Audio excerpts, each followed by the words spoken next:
Hello and welcome to the Alpha Movement Podcast, and this one is a solo effort from myself, but don't switch off just because it's not your favourite CrossFit athlete or CrossFit coach. Don't worry, it's me and I'm here to impart their wisdom on you. The first thing I want to say is actually a huge thank you.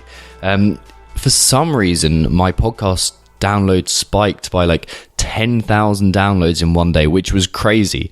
You should see the download chart. So for some reason that's happened. If you know why, I'd be hugely grateful if you'd let me know why. If you've been sent here by someone who's referred you on their website or something like that, that'd be awesome. But anyway, today's podcast is slightly different, and I want to, as I've kind of alluded to already, I want to pass on some of the messages and the lessons that I've learned so far in the kind of Mindset Rx'd series of the Alpha Movement Podcast. And as you know, the reason why I'm doing this is because I see CrossFit as such a beautiful thing and as such a beautiful movement, and I see it being tarnished by the divergence between CrossFit the sport and CrossFit the training methodology. The methodology is obviously much more applicable to the general population, and it leaves sport at the top of the pyramid.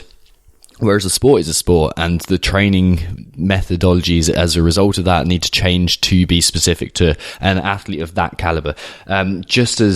And the reason why I've kind of brought that up is because we see it diverging from what CrossFit could be, and it's diverging from its potential and what it could be. It is so incredible.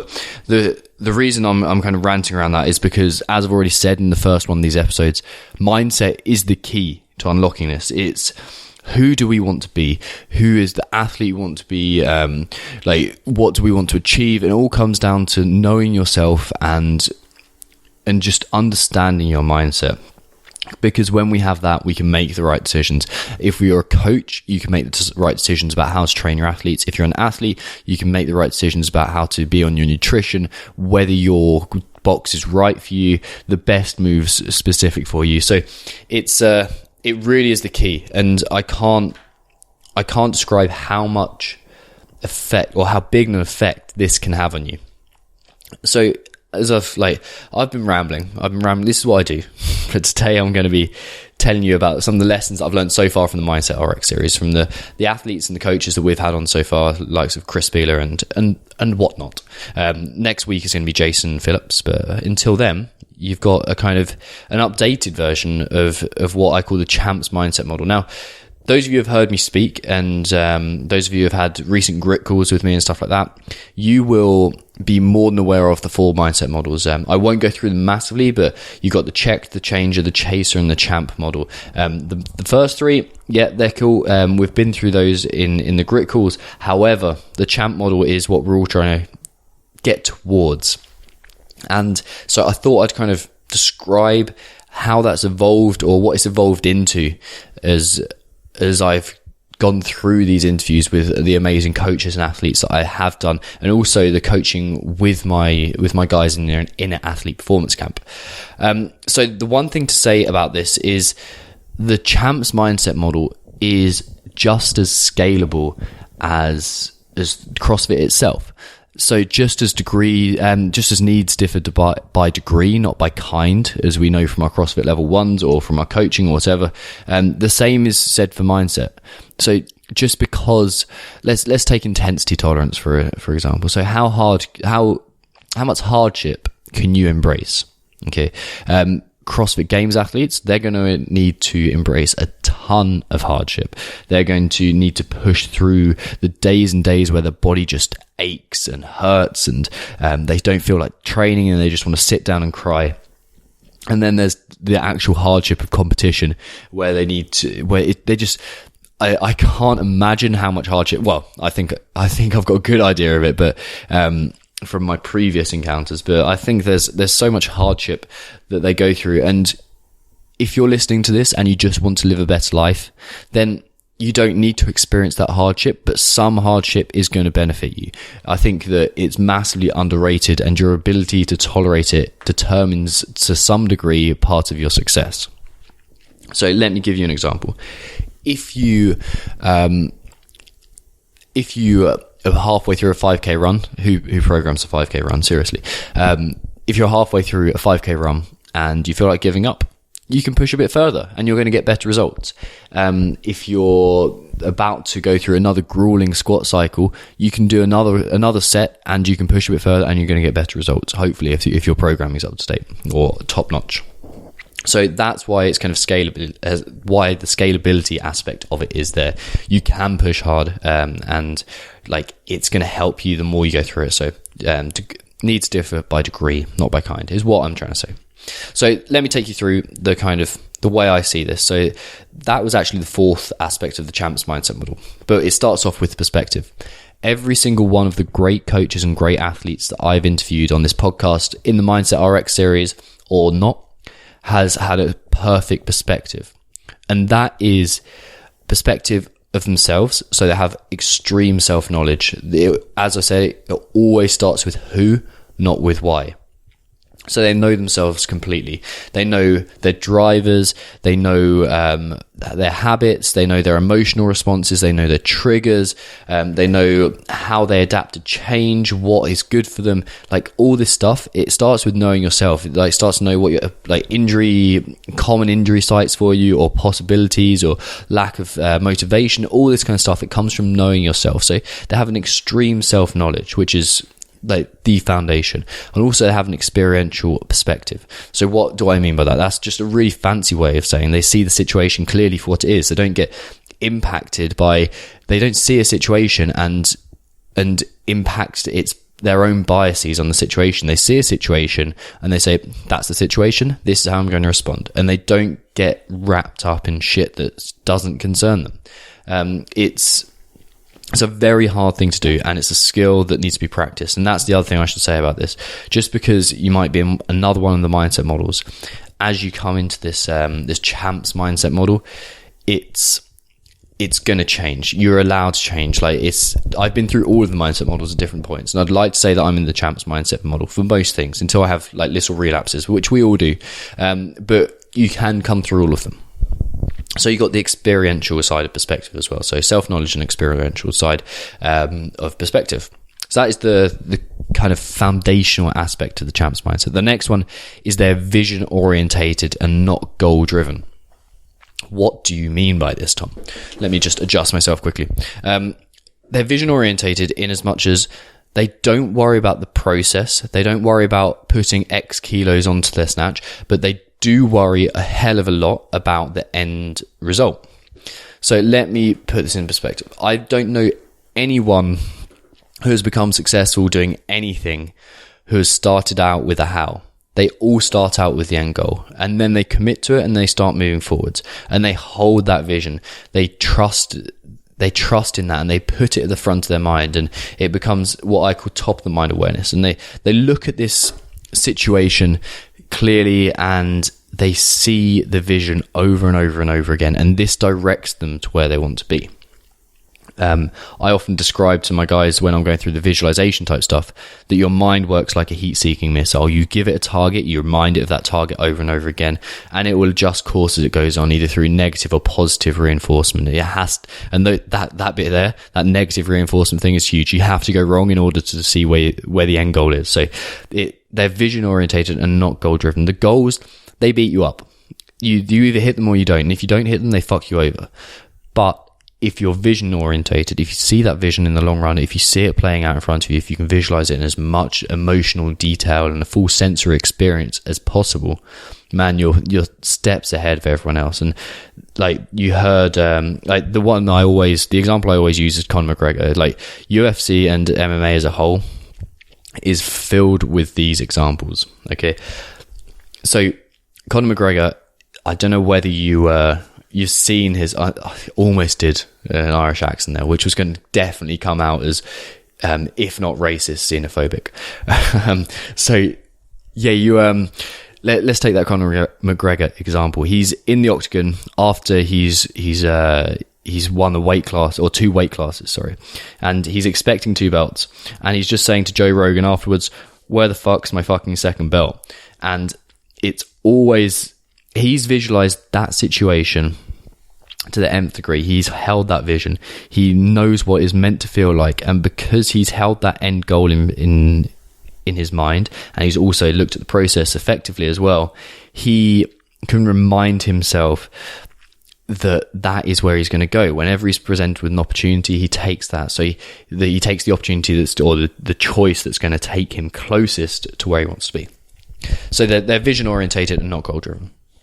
Secondly, they're always present, inward or out of it. Okay, and what I mean by that is when they're prepping, they are when they're having conversations, when they're doing their mobility, anything. They are present in the moment. And this is a difficult skill to develop. In a world where we're constantly asked to be distracted by social media or by alerts or anything, it's very difficult to remain present. And the difficulty with that is it leads to you being distracted when you're actually in the WOD or when you're actually performing. And when we're distracted, we can never embrace discomfort fully. So as you're present, you can think about the way that you're moving. You think about your feet. Like, let's say, take Chris Beeler in my podcast with him. He was talking about in 17.1, he was thinking about hands down, feet back, chest down, feet in, up on the burpees. And that was his way of remaining completely present in the moment and not getting sidetracked, distracted, anything like that. So yeah, he was 100% present, and that allowed him to tolerate the intensity, which is the next part of this. And embracing hardship and discomfort is the fourth part of what I see the champs mindset model, which is always evolving. And as I've already said, embracing hardship. I've written a book about this, in case you want to know. Intensity tolerance. It's on Amazon. You can find it by searching Tom Foxley. But anyway, embracing hardship starts with familiarity. And the more familiar we are with the situation, the more we can push through it. It's not something like we fall to the level of our training. We don't rise to the standards of our expectations. So just because you want to push harder, it doesn't mean you're used to it. So, and from an evolutionary point of view, if you are unused to it, your body will freak out and you go, holy shit, what are you doing? Why are you doing this to me? And it'll want to stop because it wants to conserve energy at all costs. So it'll make you feel sick. It'll make you want to quit. It'll adapt your thoughts. And yeah, well, you can picture. So embrace hardship and embrace discomfort. And that's the fourth tenet of the champs mindset model. And last one, this is so underrated and it hit me like a ton of bricks when I realized it. They have fun. That is as simple as that. They just have fun. They love it. They turn up to WODs and like, yes, there'll be times when they don't want to train, and there'll be times when it's not as fun, but man, they try to have fun the whole time. You see pictures of them like a moment after, and by them I'm talking about the high level performers. You see pictures of them and they're laughing, they're smiling. You saw Sarah Sigmundsdottir, potential Alpha Movement podcast guest. Sarah Sigmundsdottir in 17.5, and she screwed up double unders a few times when she was head to head, and she smiled and she laughed, and like that okay, it doesn't matter. It's only working out. That kind of attitude, the fun aspect of it, the way that they're always trying to have fun in training is so important. I can't emphasize enough how much that changes your training. So do something fun. Like if you're bored in training, remember why you started training to begin with. Remember who's the person you're trying to become. Remember what was the first thing that made you fall in love with training, and that will help it. I'm guessing it was something about the excitement, the novelty, what it allowed you to do, the progress you could see. Fun, man. That's the way to go.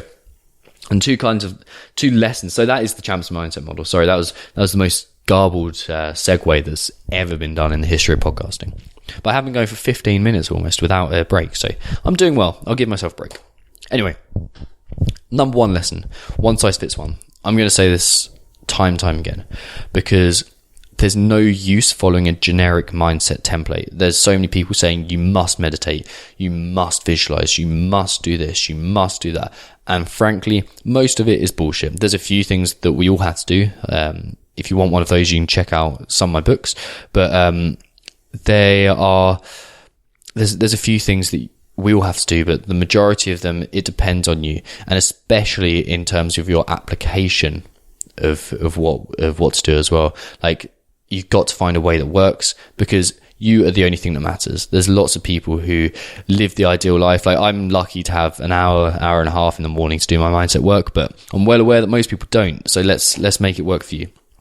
The second one is kind of, call me optimistic, call me call me ridiculous, but the idea of limitless potential is just becoming more and more a part of who I am. I see people so withheld and living such a circuitous life. So they believe they're capable of something, so they act like it, or they believe they're not capable of something, so they act like it, and just lives time again. And it's hard for me to see. It really depresses me to see. But on a much more optimistic note, we are limitless potential, and that starts with your mindset. If you hear this and say, I don't believe that, I think I'm kind of stuck in this route or stuck in this option, then I promise you you're not. But don't just take my word for that. How many times have you believed something that's turned out not to be true? Just what if it wasn't true? Just ask yourself, what if I wasn't destined to be this person? How would I be acting differently? And then let it lead you on from there. And that, guys and girls, is the end of what I'm calling this kind of like little segue bit, little bits and pieces of podcasting. And I'll be next week, I'll be listening, or I'll be showing you a podcast with Jason Phillips. I think it's next week anyway. Jason Phillips or Tyler Stone from Massonomics. We'll be talking about mindset. We'll be talking about transition into nutrition as well, and all that kind of stuff. But before we leave, I've got an important announcement. On the 3rd of April, so not long from now, 3rd of April 2017, what's that, 5 days from the time of recording, I'm starting another inner athlete performance camp. And if you want more details on this, I'm not going to do some huge sales pitch, because that's really not the way I work. The Inner Athlete Performance Camp is basically a chance for athletes, and mostly athletes come coaches, so people who are coaching and being an athlete in the rest of their time, that we come together and we show you how to build the champ's mindset. We show you how to build a program for yourself that works. We show you how to implement it. I take you through all of the kind of stuff that I've kind of touched on here, as well as so much more, and as well as embracing hardship and all the philosophies that I preach is probably a strong word, that I teach in my mindset training. So yeah, we're taking on another couple of guys. Most of the spaces are taken up, but if you want to find out more, you can email me on tom@alphamovement.co, or find me on Facebook, Instagram, all that kind of stuff. I'm pretty much everywhere. I'm fairly prolific. And if you enjoy this podcast, as always, please don't hesitate to chuck out a 5-star review. Let a friend know about it. Refer it if you're in your box. Like, tell your box owner or whatever about it, and I'll be hugely grateful. So, I, guys, shall see you soon, or you shall hear me soon is a better way of saying it. And I'll see you soon for another episode of the Alpha Movement Podcast.